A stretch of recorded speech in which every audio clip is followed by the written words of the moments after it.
Okay, you can that counts. You've got your level. Yeah.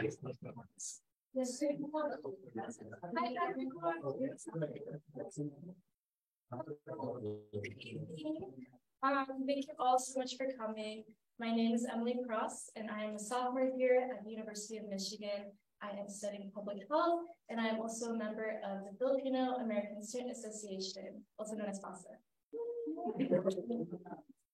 So it is my pleasure to welcome you all to tonight's special event that I helped organize on behalf of FASA in collaboration with PhilPro and visiting professor and renowned historian, Professor Ocampo. Tonight, we will begin with an informational session about the Filipino Young Leaders Program, and then dive into a lecture by Professor Ocampo about the Philippines national hero, Jose Rizal, and then end the night with a Q&A and some time for socializing and networking. So a little bit about my history and work with PhilPro. I was a part of their fellowship program last year, where I got to assist with Tayo, a virtual resource that provided the Filipino community with culturally relevant information and navigate their way through the COVID-19 pandemic. I was not only able to develop my skills in creative writing, community building, and social media outreach, but I was introduced to a whole network of Filipino professionals in a variety of fields, anywhere from public health to social work to law to technology to medicine. I was able to speak at a White House event with COVID-19 response coordinator, Dr. Jha, about my work as a child fellow coordinating vaccine clinics. In general, I'm so passionate about this organization and the work they do to provide young aspiring Filipino leaders and the work they do to provide them with people they can connect with, people that can offer them mentorship, because I think it is so important to see people who come from the same background as you, people that look like you in spaces that have been predominantly white in order to increase Filipino representation across all fronts. So with that said, thank you all for coming once again. I really encourage you to fully engage with our presenters tonight, and most importantly, enjoy and have fun.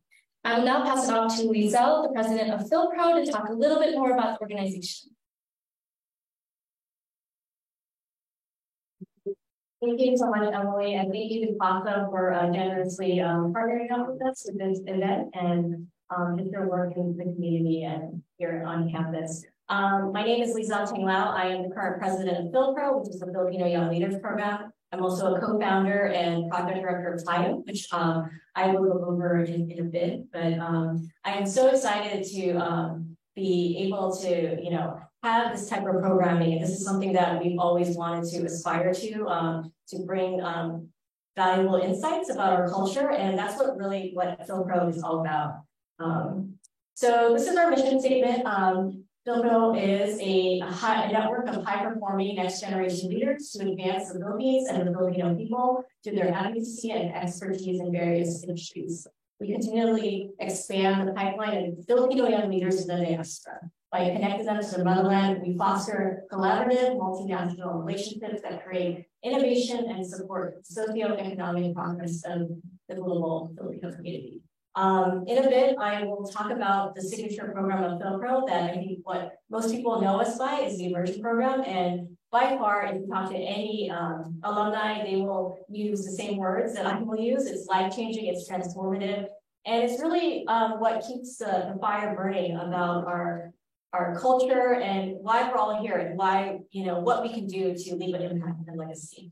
In addition, I want to also shout out TIO, which started out as our COVID-19 response, which has transformed from just a virtual help desk to now we are pivoting to an innovative data hub that empowers the Philippine ex-AO communities by collecting data, fostering partnerships, publishing culturally relevant insights, and developing leaders to create an equitable, sustainable future. So in the course of the creation of this project, it really came down to just trying to answer a question like during COVID-19. It's like, how can we be together without being together? And it was really what prompted all of us as young leaders, like we were stuck at home, we were seeing our elders and other folks sharing this information. And we just basically asked the question, what we can do, what can we do about it? So as a result of that, TIO was born, and it's, 3 years later, a small group of people still meet almost every week on this project.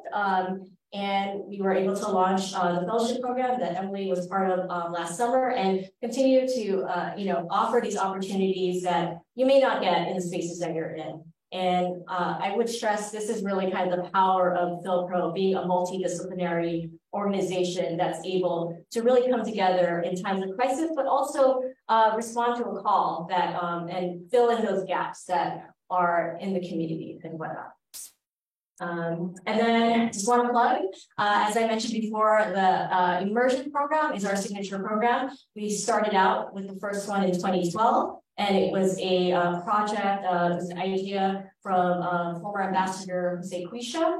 And since then, it's continued all the way through 2019, right before the pandemic. So I was part of that last batch that went. Then obviously during the pandemic, the last 2 years, we weren't able to travel. But luckily last year, we were able to restart the program. So this is for 25 to 45. We actually raised the age limit last year. So if you are in that range and you're a young professional and you are passionate about the community and bridging and strengthening the ties between the U.S. and Philippines. I encourage you to take a look at our program and apply. If you haven't already heard, we did extend the deadline to this Friday, so I don't know, maybe we have a couple days if you haven't heard and wanted to give it a try. I encourage you to check it out, but if not, there's always next year. And then also beyond, I think 2021, 2020 was really a banner year for us too, beyond just the immersion program. We also launched other things like we are partners with the US Asia Institute. We are their professional mentors to the folks that are part of the IMPACT program, which is a program for Filipino Americans. So for those that are still in school, this is primarily for college students. So if you have not heard about this program, I encourage you to take a look at it. It happens every summer. I think it runs for 8 weeks. And our involvement there is that we become the mentors of this cohort that gets chosen. And then lastly, Tayo, as Emily said, she was part of the last cohort. We opened the application for our 4th cohort. So this is currently open to the end of the month. And this year's focus is going to be a little different. We are focusing, and this is open to not just students, by the way. So if anybody's interested in helping out with this year's focus, which is how do we have difficult conversations with our family, with our friends, everything from like public health to politics. So the deliverable, what we're trying to achieve this summer is creating a playbook and making sure we have kind of a guide of like, how do you navigate these spaces when you're trying to, talk to your loved ones about certain things. And then I think that's it. So these follow us on social, on the website. You can email Sarah, so that's Philpro, and then also Tayo as well. We're on all major things, and yeah, I hope to hear from you guys. Don't forget to get some of the brochures in the back, and we'll be here after the event if you have any questions. With that, I'm going to hand it over to our Executive Vice President, Mark Lutz.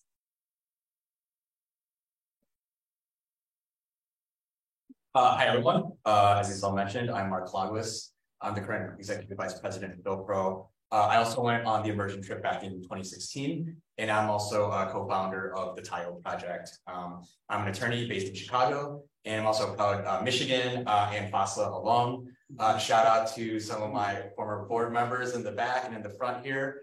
Thanks for coming out to support. So before we move on, I'd also like to let you know about another opportunity in our network. So basically, Charlie Mabakiao is a Michigan MBA alum. He's currently involved in the startup scene in the Philippines. And so one of the investors in his company is currently accepting applications for a 12-week incubation program that's based in Manila. It's going to run from June through August this year. And it's designed to support early stage startups with training, mentorship, and networking. They're particularly interested in rising entrepreneurs sitting in rooms like this. So if you have an exciting idea for a product or a service, apply. And if you're accepted, they will send you to the Philippines where you'll get training, mentorship, and networking opportunities.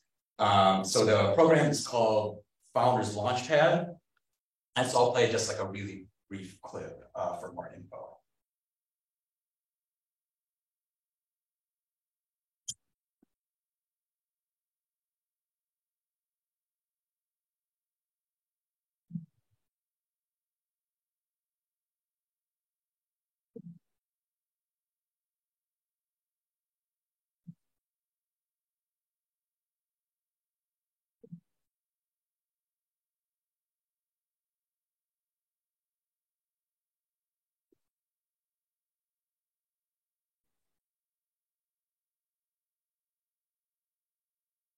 Okay, so that's the info there. The deadline is May 5th, and you can find out more at that URL over there. Okay, so now we're moving on to the main event. We are incredibly fortunate to have Professor Amba Campo joining us tonight to present on one of the topics for which he's renowned in the Philippines and abroad, and that is Dr. Jose Rizal. a much celebrated figure, oftentimes referred to as the national hero of the Philippines. And also due to the influence of his writings and like the political consciousness that developed around that time during the final years of Spanish colonialism, he is sometimes also referred to as the first Filipino, which of course brings us to the somewhat irreverent title of this event, Rizal, the first Swagapino. So admittedly, the main reason for this, it was to get everybody's attention. That's for sure. But on the other hand, by most accounts, Rizal, who only lived to the age of 35, was not only incredibly accomplished, but he was also a stylish and charming young man with an active romantic life. Whether by his era standards or our own, he most definitely had swag. Professor Ocampo himself acknowledges this in his writings. So back in February, he posted this on Facebook, and I'll just read this. The title is Rizal's Shirtless Selfie. The caption says, "We all know Rizal in an overcoat, but in his youth, long before he became national hero, he took off his shirt, posed in front of a mirror, and drew a selfie." This drawing reproduced in Austin Craig's Life, Lineage, and Labors of Jose Rizal is unlocated and believed to have been lost or destroyed during the 1945 battle for Manila. If Rizal had a smartphone, he would not have drawn this, and Ambeth R. Ocampo would have no career. So a couple days later, Professor Ocampo's post got picked up by the Philippine Inquirer's lifestyle and entertainment website with a headline that brings us squarely into the current era of youth culture. The R in Jose Rizal stands for Riz behavior. The article goes on to describe the post and ends with the line, "Jose Rizal would have made for a good thirst trapper if he had lived in our generation." And so with that, we knew what our hook was going to be for this talk. This evening, we'll have a little fun with Rizal, but we'll also think about all the ways his human side still resonates for those of us living in 2023. Especially for everyone here about to embark on their careers after graduation, juggling side hustles, passion projects, finding work-life balance. What can we learn from a person who wore so many hats, including doctor, poet, novelist, and even sculptor? We are so excited for our special guest to take us on this journey. Ambeth R. Ocampo is a visiting professor at Michigan Center for Southeast Asian Studies. He is a public historian whose research covers the 19th century Philippines, its art, culture, and the people who figured in the birth of the nation. Professor and former chairman in the Department of History at the Ateneo de Manila University, he writes Looking Back, the longest running editorial page column on history for the Philippine Daily Inquirer, and has published over 35 books, the most recent being Heridas de Rizal, Looking Back 16, and Yaman, History and Heritage in Philippine Money, which was shortlisted for the 2022 National Book Award for History. He served as president of the City College of Manila, president of the Philippine Historical Association, co-chair of the Manila Historical and Heritage Commission, chairman of the National Historical Commission of the Philippines, and chairman of the National Commission for Culture and the Arts. In another life, he was a Benedictine monk known as Dom Ignacio Maria, OSB. Today, he moderates growing Facebook, Instagram, and YouTube channels. Please join us in welcoming Professor Ambeth Ocampo.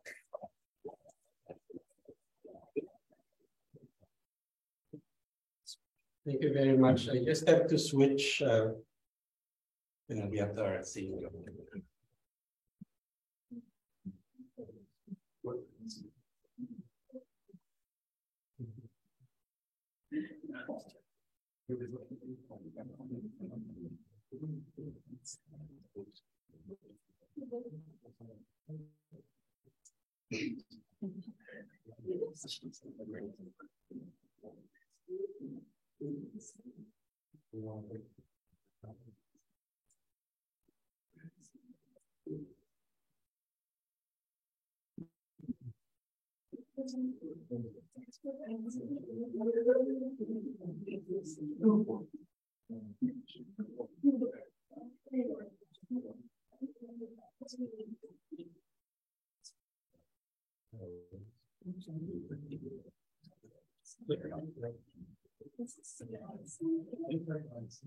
Anyway, thanks for coming in. My students are here, so they probably heard half the jokes already. But I had to.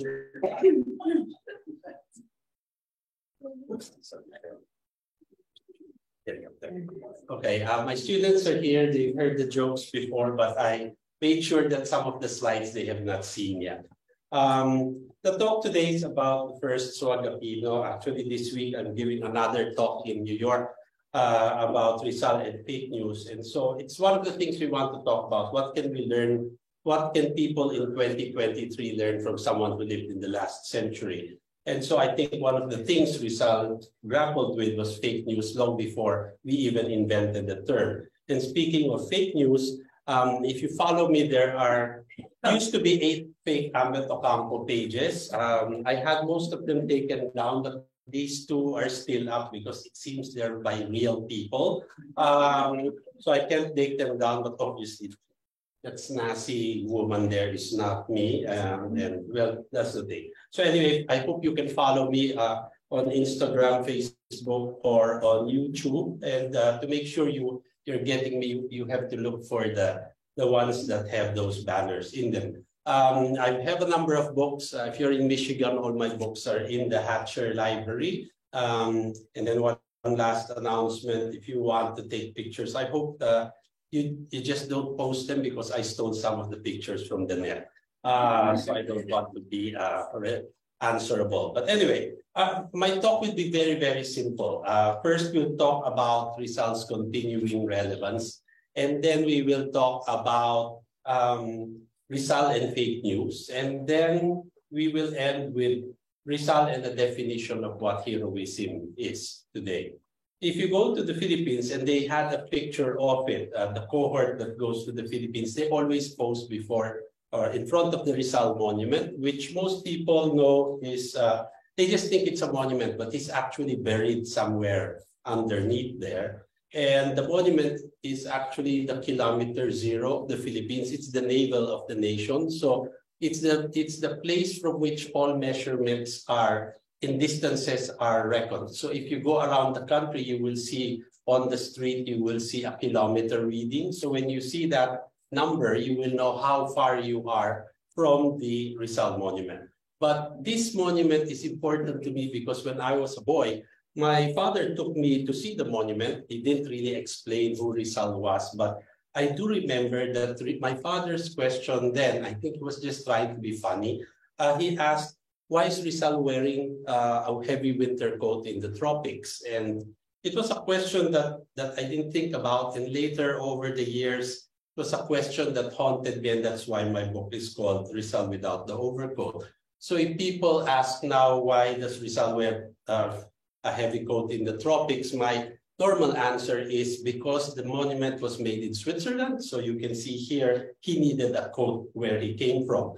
But when they transferred him to Manila, he was still wearing the coat. So the funny part is that although Rizal is the hero who's the most photographed of all, we don't have a photograph of him wearing a coat, rather a Barong Tagalog. And so just like a doll, you can give him any other thing you want. So it started with people in the postal service. So they gave him a barong instead of a coat.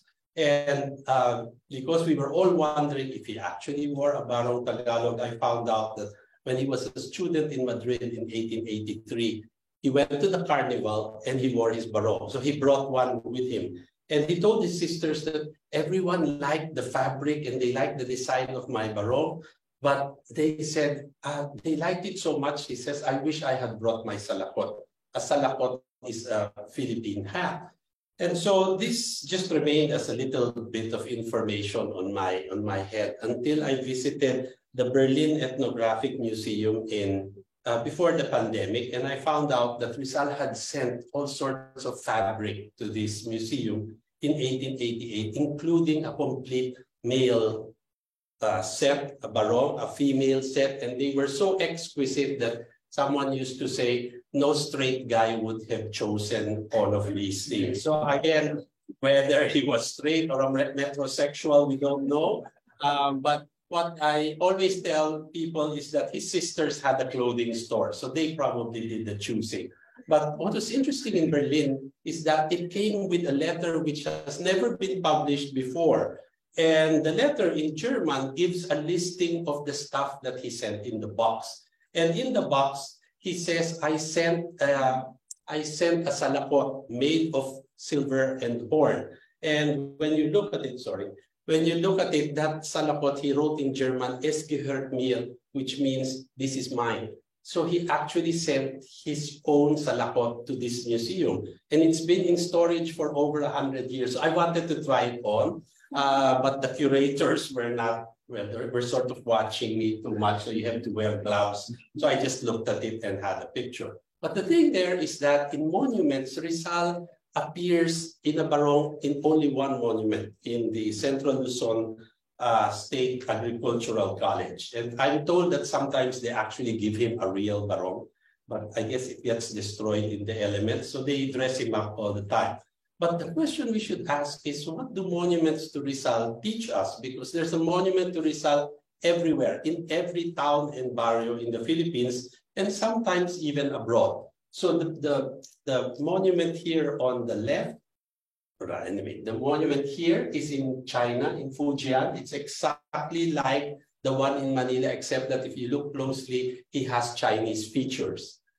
This one is in Madrid, in the place called the Avenida de Filipinas. So he's not just in the Philippines, you find him in other places abroad. So these are the other monuments that were built over the last 100 years. And you actually realize that heroes get represented in monuments, in marble and in bronze. But what happens in the process is that they are actually fossilized, and we have to think about the monuments and what they mean to us. So we have strange monuments like that one of him on top of an ice cream cone, and it looks like it's a playground. So I don't know what the context. I stole this from the net. And this one, I don't know what he's doing. I mean, he resembles one of the figures in a wedding cake, right? He's nice and white, but there's no woman with him. So you can even give him any color you want. Normally he wears black, but sometimes to be different, you can give him gray or red or blue or even pink. Periwinkle would be nice too. But the thing here is that the most fantastic monument to Rizal, because we made him in our image and likeness, is this one. And I was horrified when I saw it. So there are these three naked men carrying Rizal on his two novels, The Noli Me Tangere and El Filibusterismo. Of course, when I posted it, it went viral and people were asking which province has this. And someone said, you know, it doesn't look like that anymore. It doesn't really look bad if it's whitewashed. So when it was flesh colored, it looked really good. But when it's just white, it changes its character. So it shows you again how Rizal is presented and represented over time. And because of the monuments, because he's national hero, I like to think that we often forget that he is human. In my Ateneo courses in Manila, at the end of the term, my students always say, you know, what did you learn from the course? I learned that Rizal was human. And I said, who told you he was not? And it's because he has been so, so promoted, but that we actually forget that he is human. But my relationship with him started when I was in high school. In our school, which was Jesuit run, the president of the university, who was related to Rizal, donated Rizal's rosary to the library. So when I was a boy, I saw it. And, you know, it's not Rizal himself, but actually you have something of him. So suddenly he became human to me. So after college, I sought out his relatives. So these elegant ladies, the writer Carmen Guerrero Nakpil, who was married to the grandson of Rizal's sister. So she gave me all, and I learned about Rizal not from, I had known about him as a historical person, but hearing it from the relatives gives you a different viewpoint because they see him as they would their grandfather and their great-grandfather. So these are also descendants of Rizal, except the white person in front, who is Rizal's British biographer. Now, the thing here is, a few years ago, the Lopez Memorial Museum asked me to go over the Rizal manuscripts and annotate them. So this was one of my undergrad students who came to help. So we measured every document, we described it. And when I was looking at it, I was struck by this particular one because it looked like a kiss mark. So I told the curator, do you think this is kiss? And she said, no, it's just a smudge, you're imagining. So because of this, I started to look very closely at each document, not just the text that was in it, but even the smudges that were on it. So like this particular smudge, when I took a picture, so it looks like that, but if you magnify it, it looks like that. So it's a portion of a fingerprint.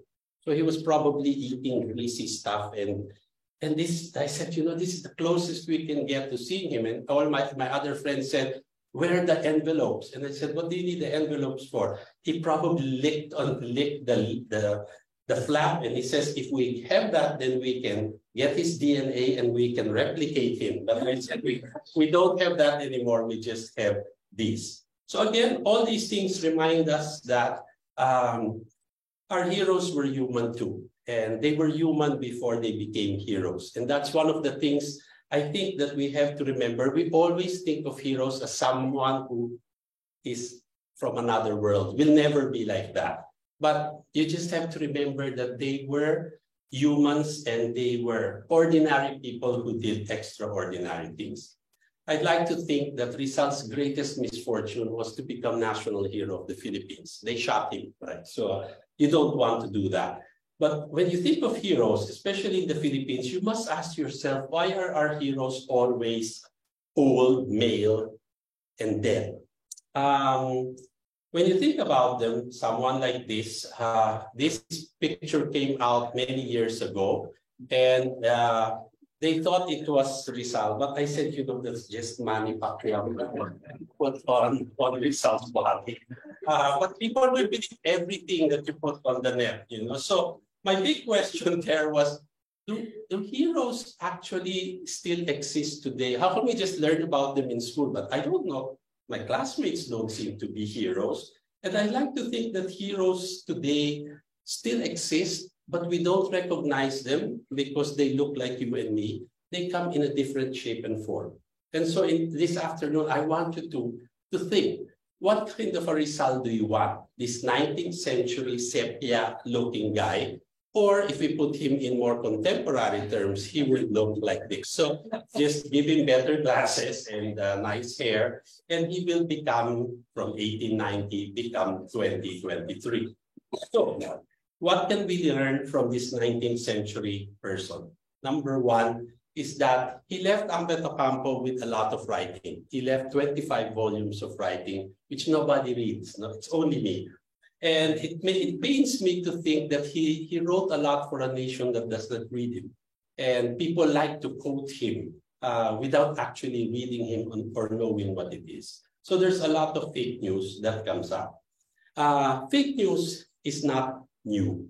We see this, it is as old as history. And just to give you some example, this is William Howard Taft, who before he became President of the United States and later Supreme Court Chief Justice, served as Governor General of the Philippines. It is not well known that the entertaining in the White House changed because of the Tafts.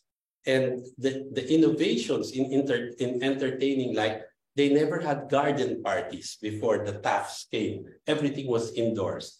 And the Tafts brought garden parties because that was what they learned when they were in Manila. So many of the things that they did, they learned in Manila, they brought back to Washington, and that's how this thing went. Anyway, Taft was all of 300, 400 pounds. And there's this great picture of him on a Carabao. And I used to think this was real until we found another picture of him in the White House on a horse.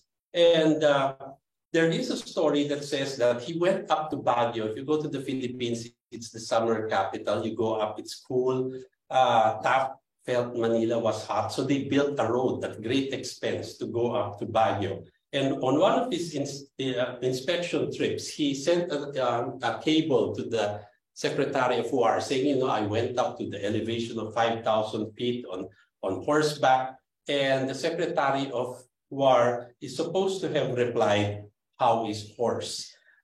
Because he was too heavy. So when we were looking at this, I started to compare the two. And when you look very closely, if you look at the creases in the pants in the horse picture, and you look at the Carabao picture, they're exactly the same. You cannot have the same creases on your pants.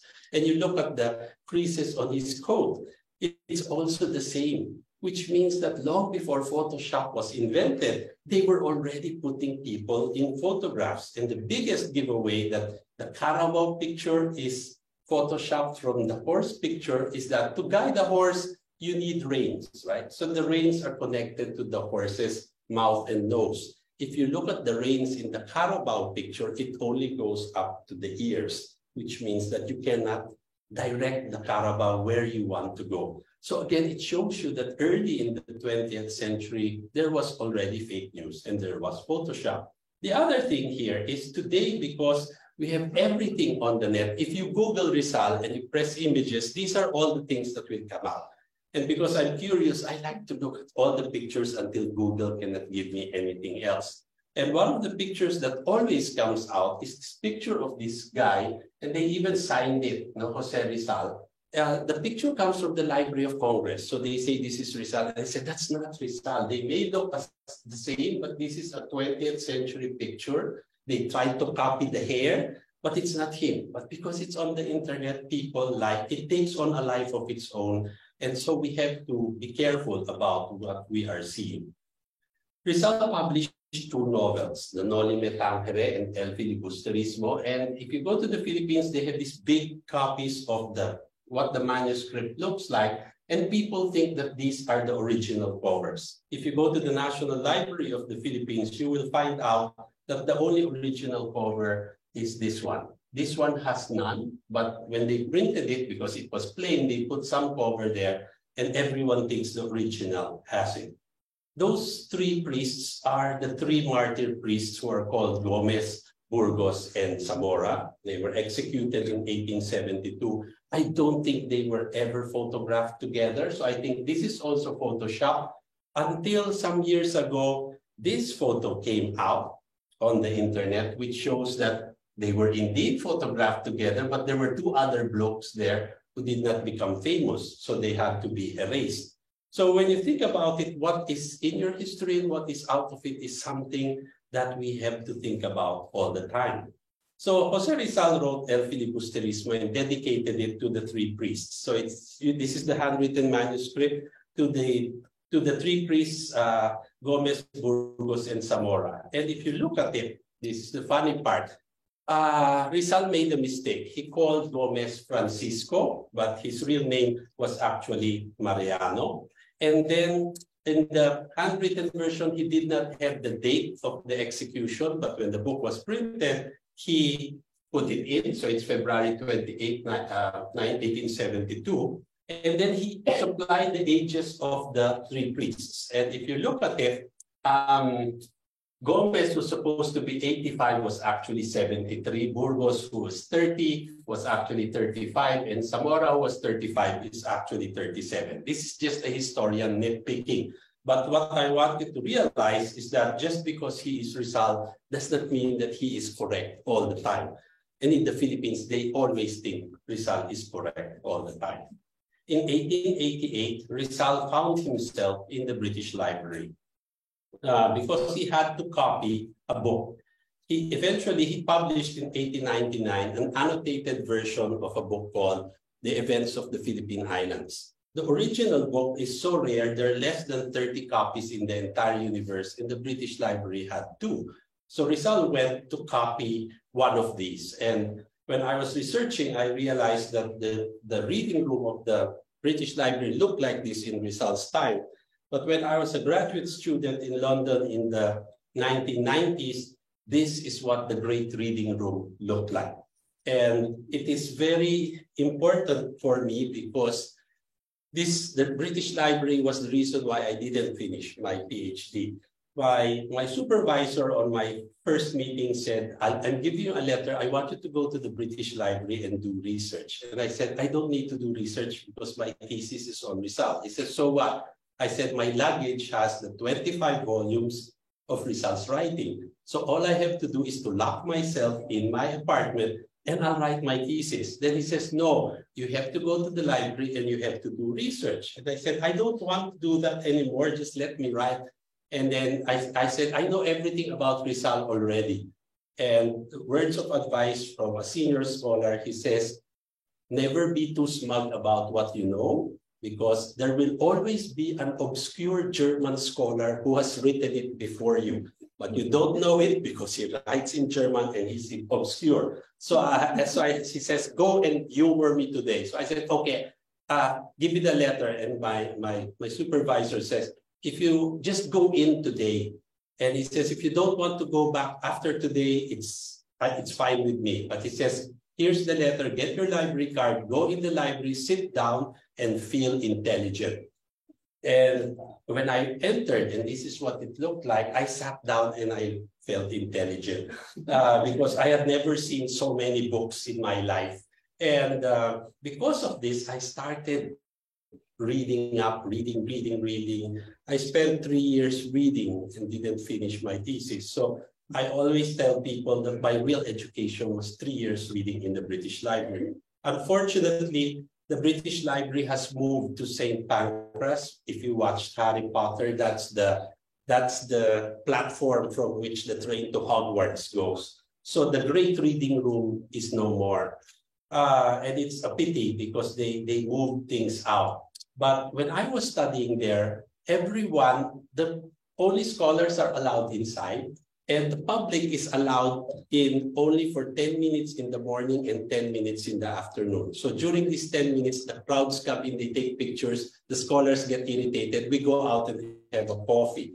But I noticed that everyone went to a particular table. It was, all the seats are numbered. So this is G7. So one day I asked the librarian, why is everyone going to G7? Who the hell sat there? And I was told Karl Marx sat in G7. So one day I went there, it was empty. So I sat there, claimed it. And while I was warming Marx's seat, and I was so happy with it, I realized if Rizal was here, if they knew where Marx was, they probably know where Rizal was. So I went to the librarian, I said, you know, our national hero came here in 1888. And I want to know where he sat. And then then they went to the records and they actually found Jose Rizal's application to read in the British Library. And they actually found the place where you will sign, I agree to the regulation. It's like you agree, when you get an app or something, you check that I agree to the conditions. So he signed it and even gave his address.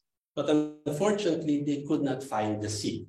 So I was very disappointed. And the librarian just says, well, you know, Mr. Ocampo, you start with seat A1 and tomorrow seat in A2, A3, B1, B2. And he says, in about 6 months, you would have sat on all the seats. And you would have sat on Rizal's seat, but you don't know which one it is. So anyway, fine. So I didn't do that. So I requested the books that Rizal requested. Unfortunately, when he did the Sucesos de las Islas Filipinas, in the last page, he actually gave the call number of the book, C32F31. And if you will look here, it's F31. So this was the exact same book that Rizal used 100 years before me. So it looked like that. And so because I was so thrilled to touch it, I opened it right away to look for, maybe he left a note for me inside, there was none. So every day I requested the book, even if I wasn't using it, it would be on my table, I would touch it reverently, I would touch my head in order to get some greatness, and that didn't rub off very much. But I also found out that in 1890, when he published this book, so I went back in 1990, before the pandemic, and I found out that he actually signed the copy in the British Library, but somebody had torn it. So half the page is missing. But just to let you know how important this book is, it's a book that nobody reads, but I'll give you one example. In 1609, Antonio de Morga described the Philippines and said that Filipinos like to eat oxen, beef, pork, fish, etc.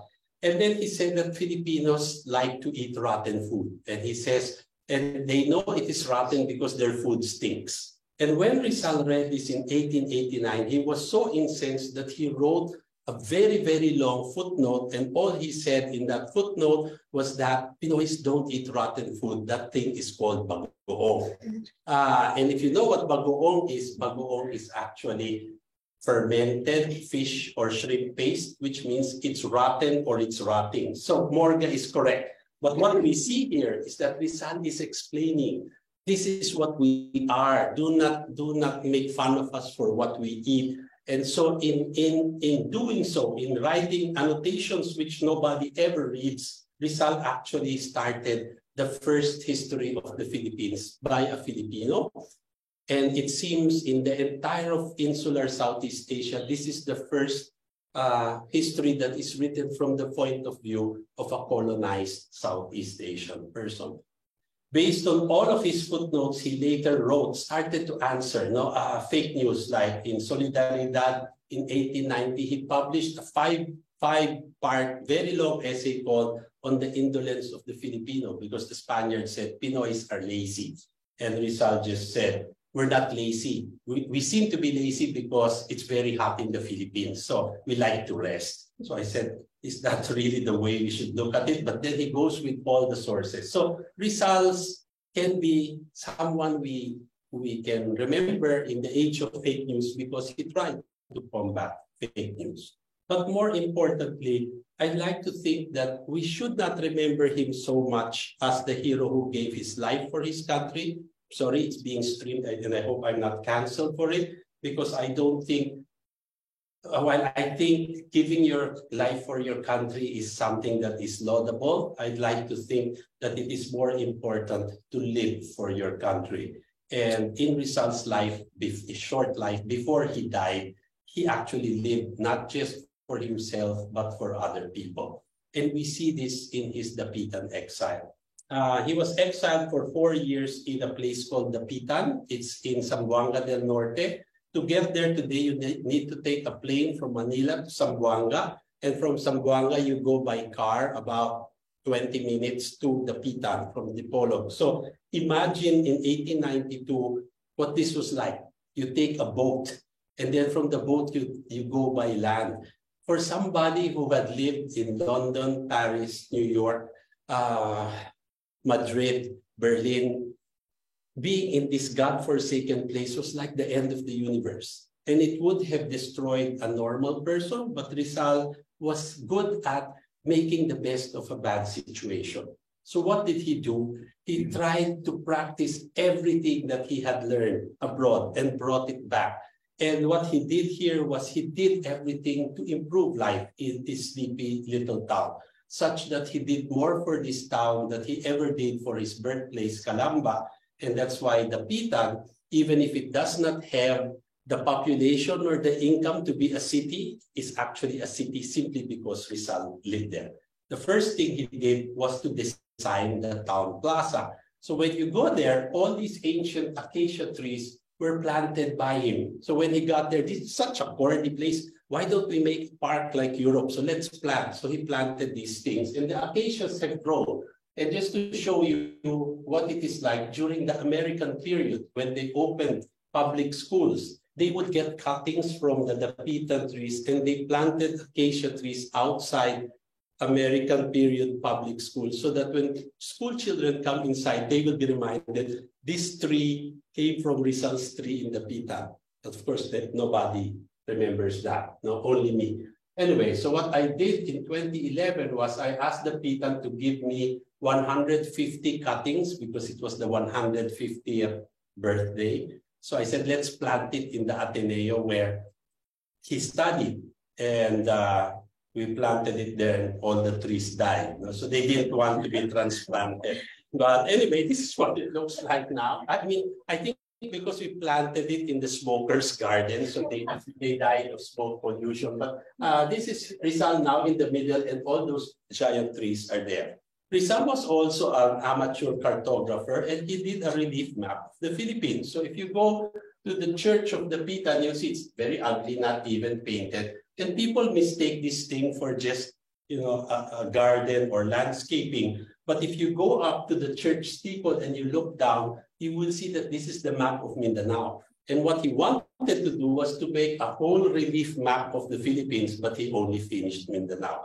So that's what he was like. He started many things, but did not finish many things. He was doing some sculpture, and just to show you how good he was, this was his housekeeper. He did a wild boar, which unfortunately was sold at auction and went to Malaysia, so it's not in the Philippines anymore. He did two other sculptures. This is a woman weeding grass. This is probably Oyang too, and this is a more famous one they call Mother's Revenge. So there is a puppy in the crocodile's mouth, and it's the mother trying to save her puppy. And this one, people always say it's a woman washing clothes. But if you read the text under, it says buglay, which is the Visayan word for weeding. So even in the way we remember it, we forget. In the Rizal family, they have this little bust, which is now in San Francisco. It's the bust of Rizal's lover, Josephine Bracken. So we see her sort of in half undressed.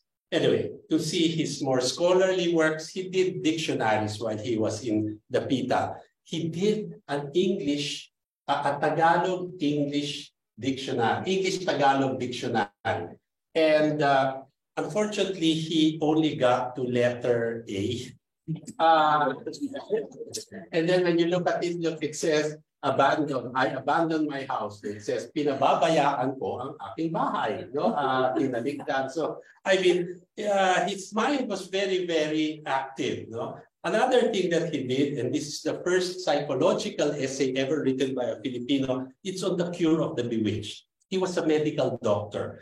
And when people came to him, he would ask, what are you sick of? And they would say, I was bewitched by the neighbor. Kinulam ako ng kapitbahay. Of course, there's no bewitching there. So he started to interview all the herbolarios and mangkukulams, and he did this little drawing about people who were afflicted by witchcraft. So this one, the woman says, ay ina, mamamatay ako. And the little girl says, wag po kayo matakot. Ako man ay bata, ako'y bantog na hilot. So don't be scared. Even if I'm a little girl, I know how to. What's hilot? How to heal. And as you can see, you see the interior of the hilot's house. There are religious paintings on top. And then here on top of the table is the donation box. So sa hilot. So you put your donation there. This one is a girl afflicted with lice. And so she says, itong puto, the lice that was planted in me is growing so much. And the mother says, I'm going to, get rid of them. If you grow up in the Philippines during summer, all the little kids get lice. And we were all told that if you don't remove the lice from your hair, the lice will fly off and bring you on the hair and drop you in Mayon volcano. So you would have to endure the licing, which was very painful. This one, I don't know what it is. We have someone who probably understands Cebuano or Bisaya. The girl points at the man and says, kaengat kayo kalbo, you're bald. And then the guy answers, huga. Does that make sense to you? It doesn't make sense to me. And this last one is a woman doubled up in pain, and she says, ako'y nalalata kung ano pa man ang nasa loob aswang. So there's a monster growing inside her. So Rizal wrote this and later said, there's no such thing as witchcraft. This is just auto-suggestion. So don't believe it. But even if he was not a believer, he actually made a fortune-telling game, which the family has actually sold as a set. It's called Sibila Kumana. It comes with wooden tops, with numbers. So you spin the top, and then you look at the number. There's a little book that has your fortune. And the fortune there is so amazing. There were things like, the world will end, but there will always be fools, which is something that is true. And this one I like, When I spin the top, it said to me that success would depend on my cooking. And this one was nice. One of my friends spinned the top, and his future came out that the best day of your life will be a night. So sometimes you can see he also has a sense of humor. So the point here is Rizal did many things. No? So he practiced general medicine. There are people who had toothache. So we have letters to his family. Can you send me dental instruments because I have to pull out teeth? So he had an illegal practice of dentistry because he was the only doctor there. He researched on folk medicine.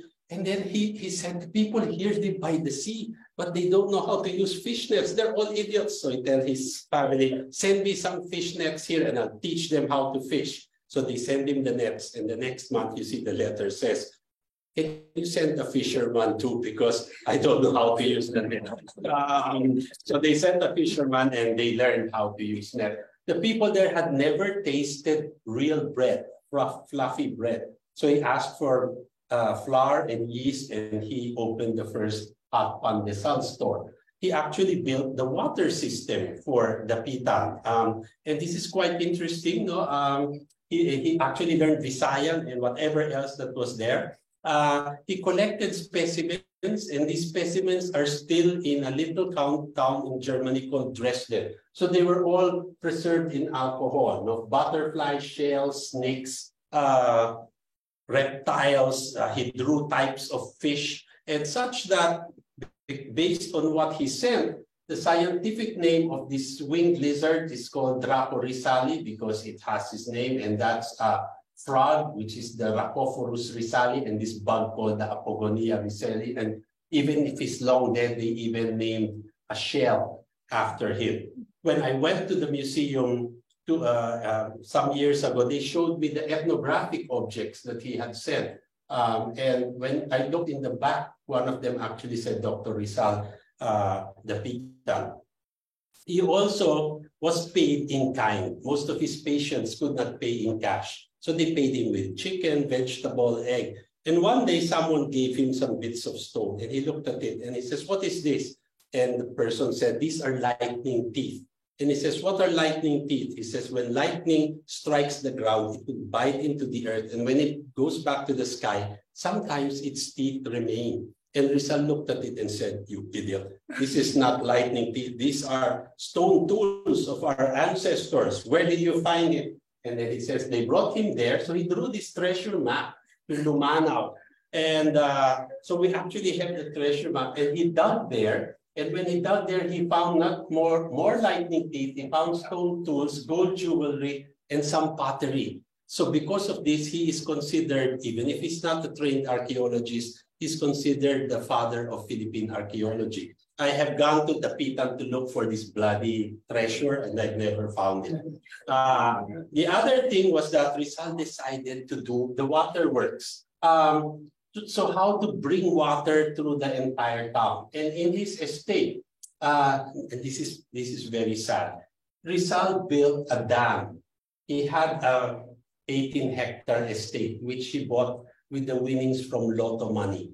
Every week of his life, he bought lotto tickets. And when he was a prisoner in the Pitan, he won the second prize lotto. But unfortunately for Rizal, he never bought the entire ticket. So he shared the ticket with the governor of the Pitan, who was in charge of imprisoning him. So they were both happy. Anyway, he bought the property and he built a dam. And from this dam, he put the bust of the governor of the Pitan, and then the dam collected the rainwater, and they were connected with bamboo tubing. So the entire estate had running water. But when I went to the Pitan some years ago, I looked at this. This is what it looks like today. It's now covered in cement. But years ago, I asked for a brush, and when I cleaned it, what I found was there were names on the wall. So his students like Joe, Leo, Dalpin, they actually signed their names on the side of the dam when it was still wet. So we have the names, Mateo, Tom, Roman, Lucas, Leo, Dalpin, Aniceto. Adolfo, Joe Aceñero, and Elum. I think his name was Elumbre. And I told them to take care of it. And how did the government take care of it? They covered it with cement. So it's now gone. So that's what it looks like. That's what it looks like with my last trip. So, and it's irreversible. We will never, ever get to find it again. But because Rizal wrote a lot, we have an idea of what his regular day was like.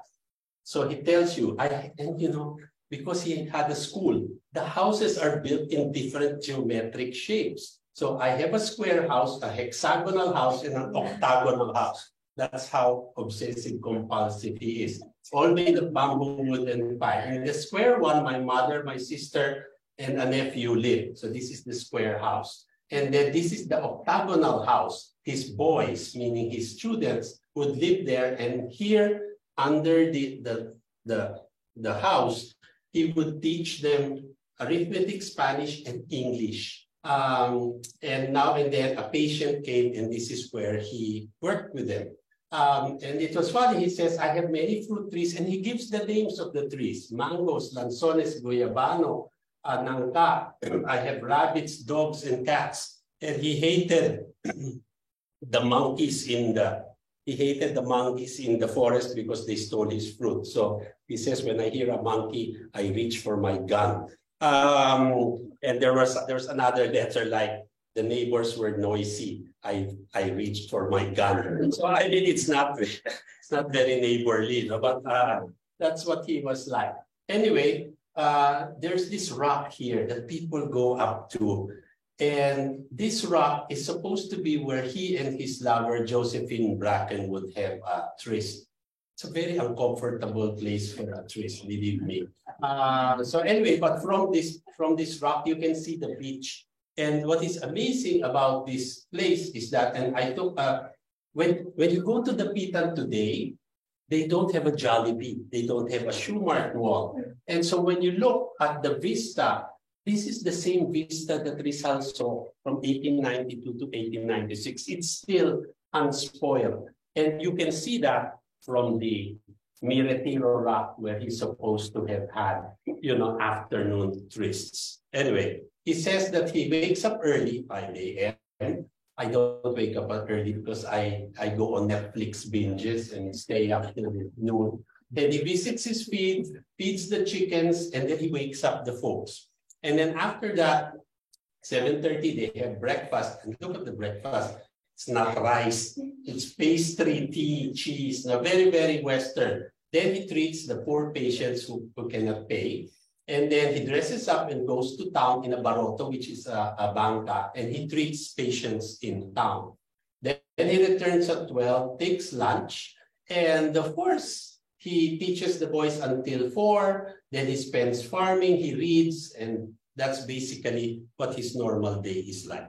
I'd like to think that for all the things that Rizal is to be remembered for, his most lasting influence is actually in the idea of education. So this is where he taught the boys.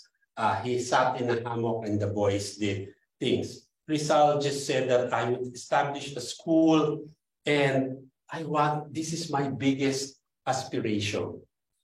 He wrote out the prospectus for a school, which he called the Modern College. He gave the different subjects they were studying, and he even gives the uniform.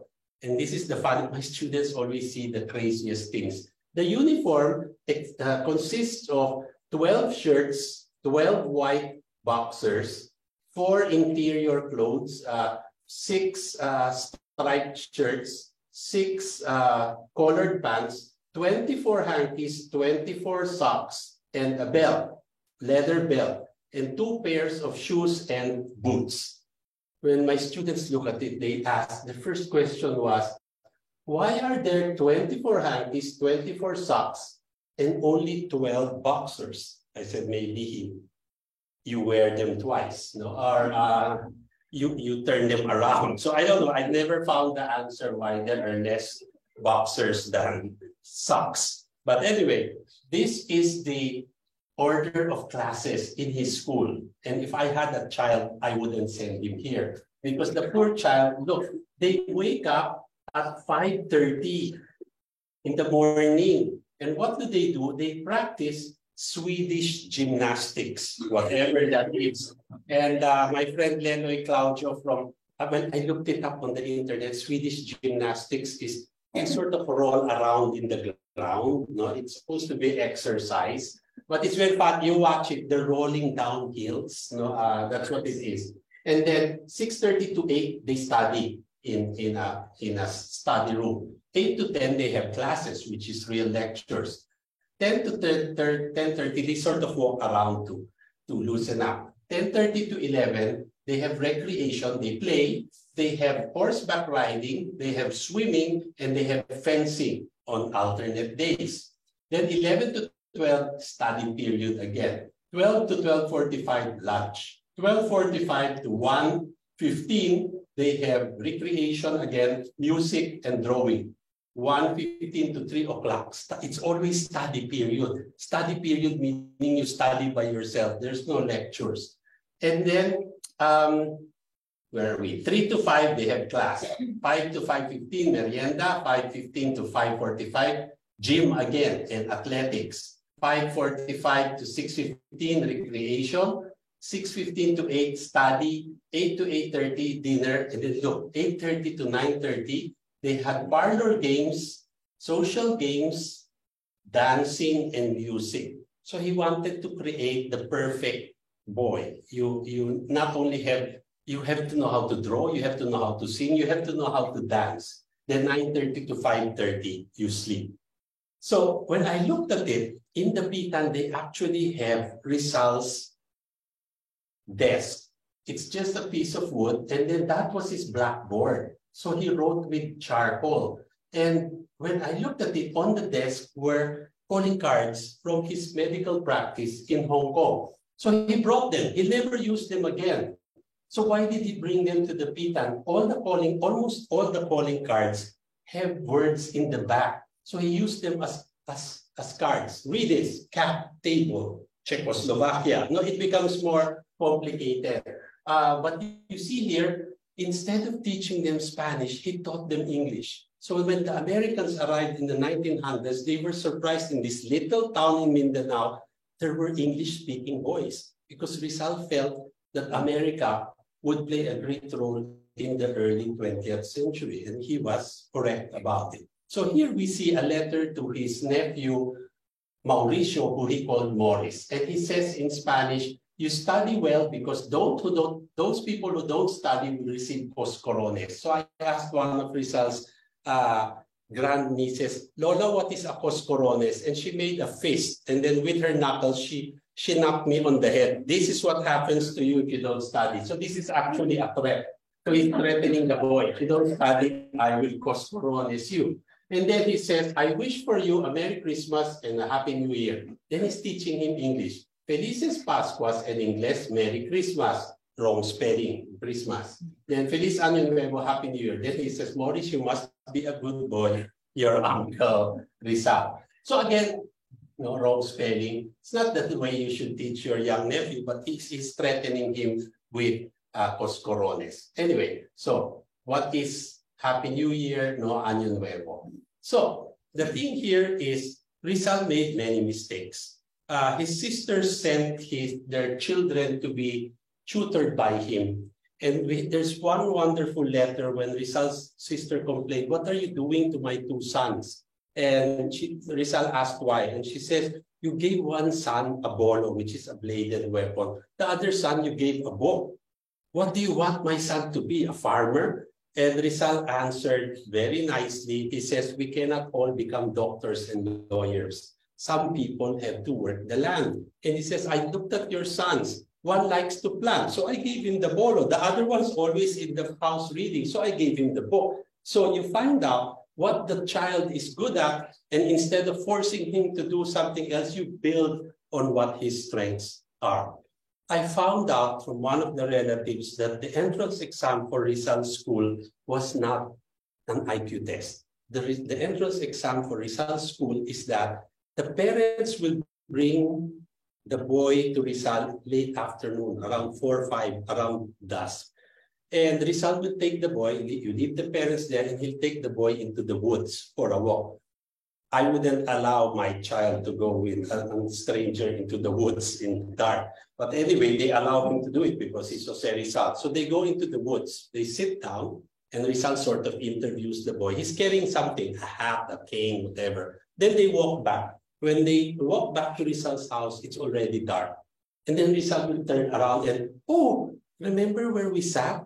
I forgot my hat. Can you go back and get it? And when the boy looks, it's already dark. If the boy doesn't go, you flunk, you're not admitted. But if the boy goes into the dark forest, the other boys who were already, it's like hazy. The other boys who were there will make strange sounds, you know, whoa, like so. Usually the boy will come running back with the thing Rizal brought back. And when he comes back, Rizal is standing with all the other boys and he will say, it is not enough to have a good head or to have an intellect. You must have courage. You must have heart. Welcome to our school. So again, that's something that will not work today. But it shows you what the baby was like. So to end, I mean, this were just to give you a glimpse of what it is. But I like to think that when we think of heroes, we have to look back at the Philippine word for a hero. If you look at hero on Google in English, he's somebody who's admired, has outstanding qualities. A hero can be a submarine sandwich. That's what I saw. But when you look at the word hero in Tagalog, it says bayani. And a bayani can be a patriot, makabayan. He has extraordinary strength. He's like a god. He does something noble. He's dakila. He's victorious, mamayani, to prevail. He's also the leading man in a play. But I found in one of the old Spanish dictionaries that a bayani is described as somebody who volunteers or does free service towards a cooperative task. So in the time when people lived in nipa huts, if you're moving your house, you tell your neighbors, I'm going to move to the next town. Your neighbors will carry your house to the next town, and they call this bayanihan. So it was heroism, it was doing a service for free for a bigger task. So therefore, a hero or a bayani is not somebody who teaches boys and does great things or gets shot in the back for writing 2 novels that nobody read. A hero is somebody who does something bigger than himself, does something for the nation. And therefore, I'd like to think that to know Rizal is to know what it is to be Filipino. And I invite you to read his novels, to see what a wonderful writer he is, and to see what he was like as a person. I will end today with a letter that he wrote to his little nephew, Freding. Freding was 9 years old. And this was the letter of advice that Rizal was giving his nephew. He was telling him to study, and not only to study, but to meditate and reflect on what you are studying. And then he says, life is very serious. And he says, only those with intelligence go through life worthily, meaning if you're stupid, you're not worth living. It's not a very nice thing to think about. But he actually said, and he has a very pessimistic view of people. He says, to live is to be among men, and to be among men is to struggle. And the struggle is to endure many things with a smile on your lips and with tears in your heart, meaning many things in life don't go the way that you want them to go. And then he says, in the battlefield of life, man has no greater weapon than his intellect and his heart. And so he tells his nephew that the nephew should sharpen these weapons. So he says, sharpen and perfect and polish your mind, and fortify and educate your heart. And this is what we often forget when we come to university. We come to get our degrees and we only develop this. And we often forget to develop the heart. I teach in the Ateneo and UP, which I think is the upper 5% of the country. And I always tell my students, when you graduate, you are the upper 5% of the Philippines that will oppress the other 95% because of the knowledge that you got. And that is why it is important not just to develop but also to develop art. And with this, I'd like to think that with some idea of what Rizal is like, that you think of him as a Swagapino or whatever you want to call him, but think of Rizal as somebody who embodies what it is to be Filipino. And unfortunately, many of us do not live to that ideal, but he shows us the way, and I hope you will find the way with him too. Thank you and good evening.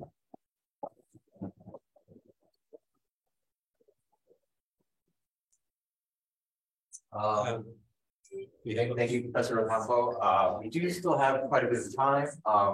Maybe if people have questions, just have a little casual conversation.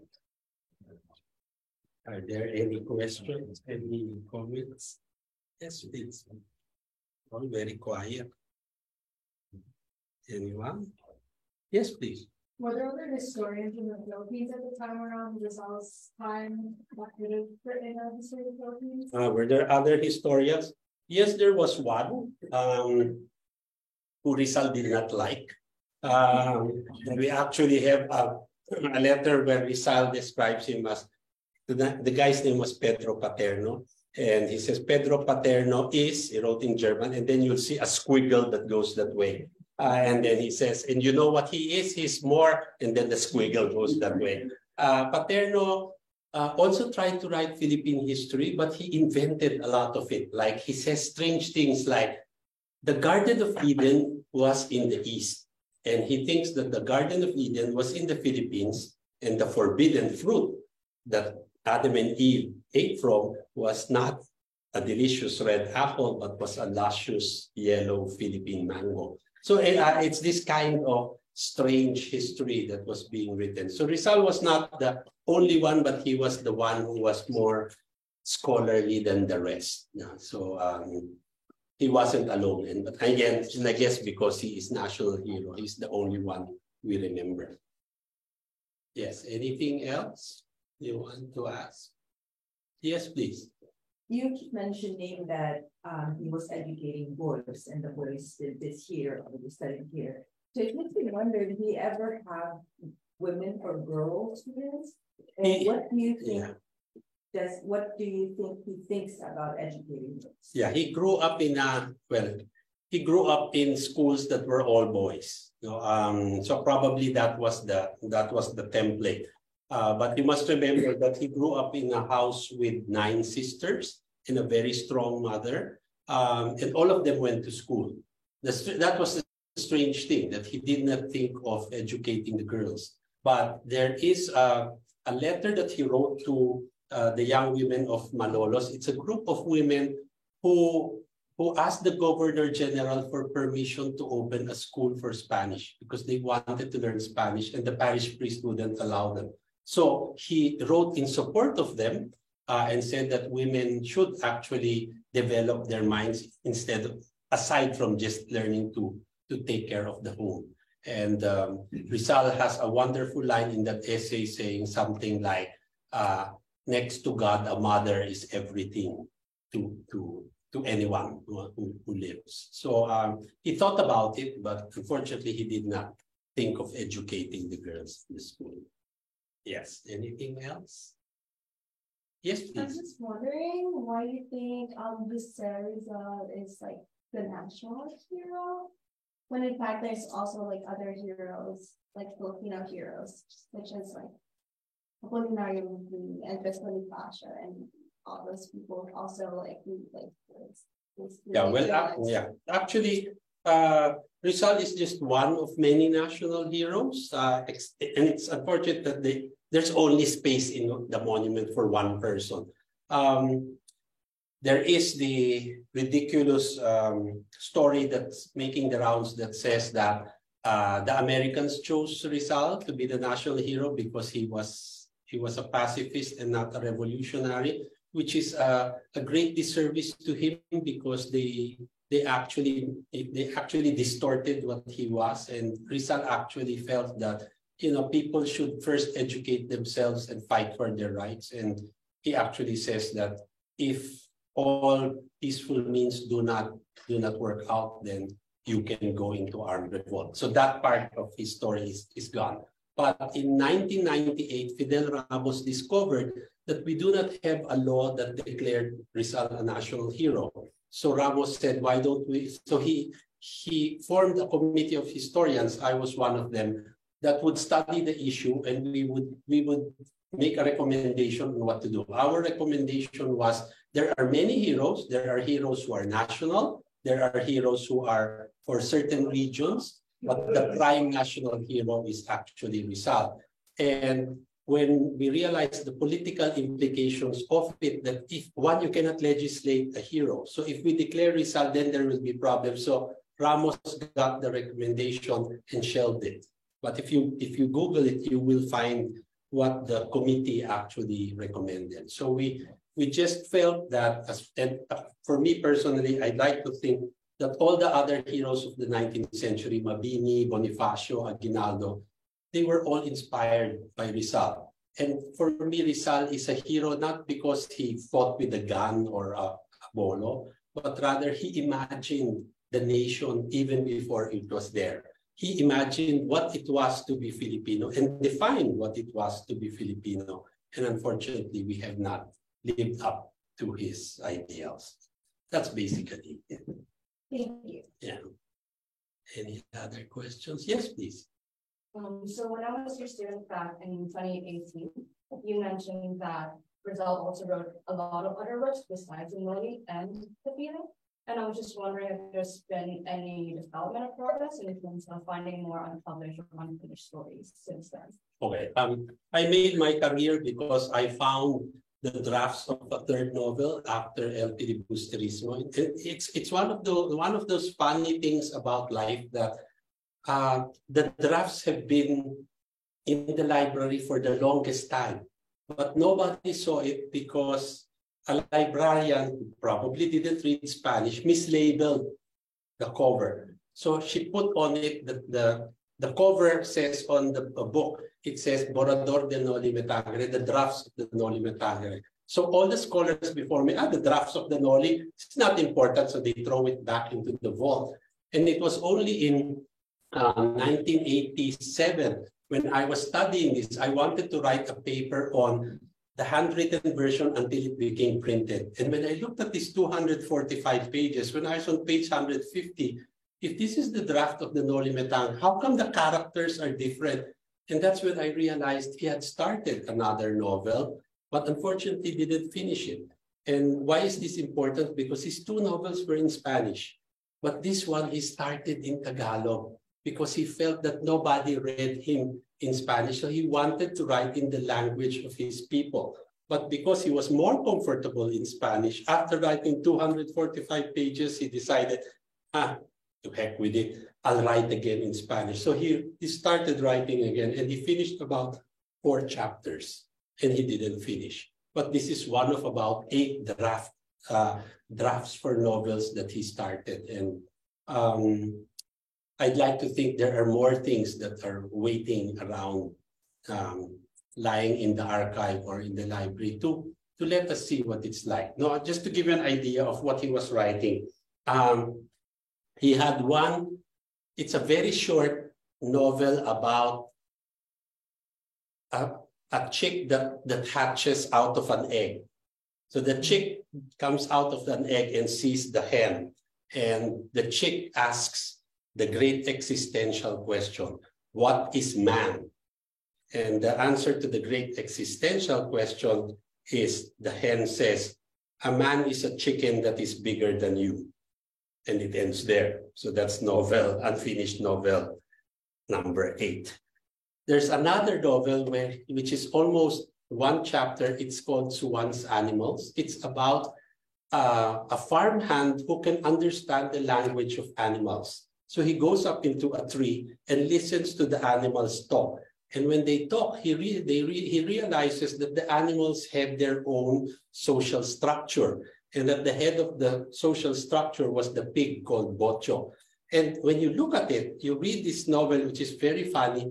It reminds you of George Orwell's Animal Farm. But Rizal had written it decades before Orwell did it, but unfortunately Rizal did not finish the novel. So there are many things lying around, and Unfortunately, the stuff is in a vault, and we'd like to think there would be more, but even the stuff that he has already published is not really being read. And I'm sure that if we read things again, we will find new insights in what is old. I wish I had a better answer. That's it. One or two last questions before we have merienda or something. Yes, please. If nobody's gonna ask, I'll ask one more, and I'm very curious about this. I know that you're very passionate about studying Rizal. If he was here today and alive, what would be your question? Never thought of that. I mean, I don't think of it simply because I'd like to think that I know Rizal better than he knows himself. Because I've read the entire 25 volumes. But the thing that bothers me is that while Rizal left us with 25 volumes of writing, everyone says, this is enough for me to write for the next 20 years. But in the back of my mind, it has always bothered me that what were the things that he did not write? What were the notebooks that he destroyed? Sometimes he would write in code, stupidly thinking nobody can read the code. Now we can read everything he wrote, even the secrets. So the point is, while he left us with stuff, he left us with stuff he wanted Humberto Campo to read. And he kept the other things. So somewhere, somehow, we will find the other stuff that he didn't want us to. I mean, like, even in his pictures, he only chose and distributed the pictures where he, I mean, it's like today, you take a selfie, oh, my eyes are closed, delete. The nice thing, you have a nice picture, post it, right? But, and Rizal was like that. Even in his pictures, he was editing. So the pictures that are not very nice, he hid, but he didn't throw them. So we have all the ugly pictures. So the point here is he left us with a curated view of what he wanted or what he imagined himself to be.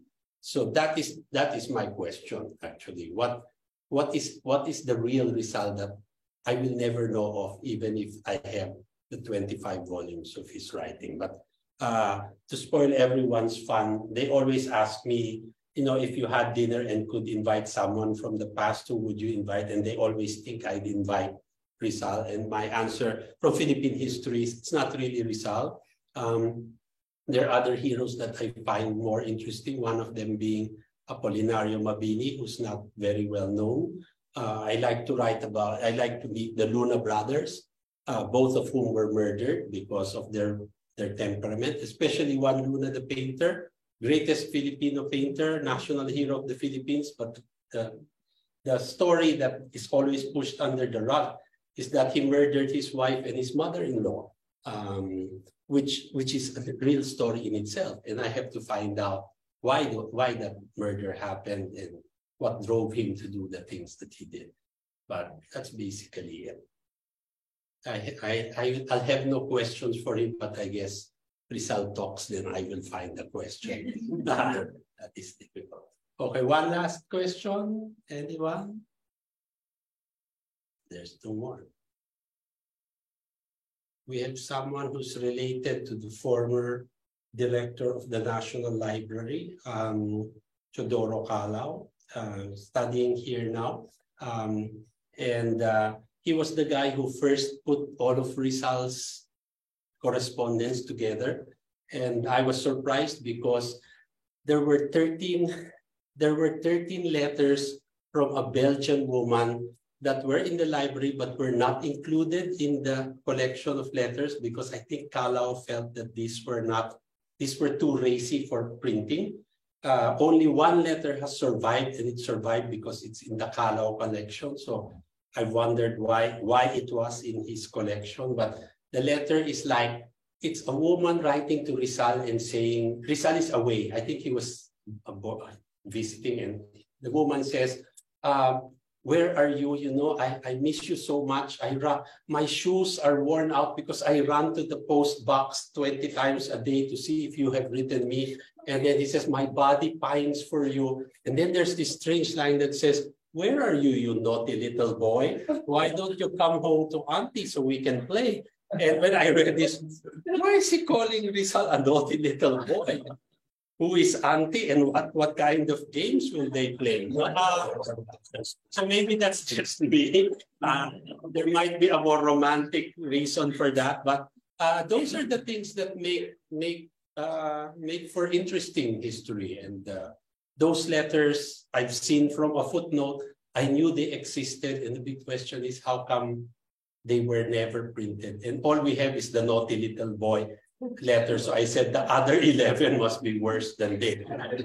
Again, that's how research goes through. Anyway, anything else? One last before we go? Going, I'll guys. say one. So for those of us here who don't become professional historians, what can we do in our kind of everyday lives to support the work of historians like yourself and preserve, historical memories? Well, one I think is to read history. Just like Rizal, I mean, you guys are lucky. If you're studying in the Philippines, you would have been forced to read Rizal's novels. And I have to admit that when I was in college, I read the comic book version just to pass the exam. But and I only read Rizal when I became a teacher.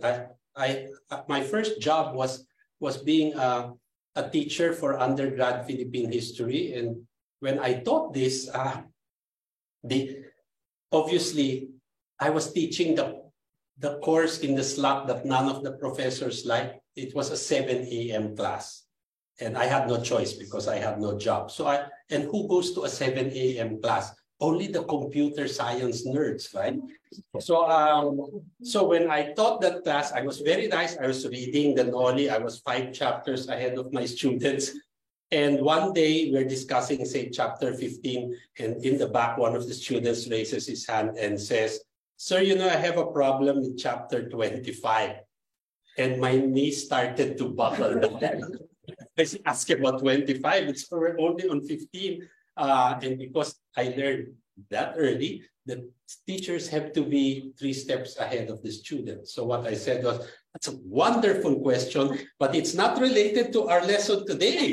So I will answer you at the next meeting. And this was a Thursday. It was Tuesday, Thursday class. So after the class that weekend, I had to read the novel all the way to the end because my life depended on it.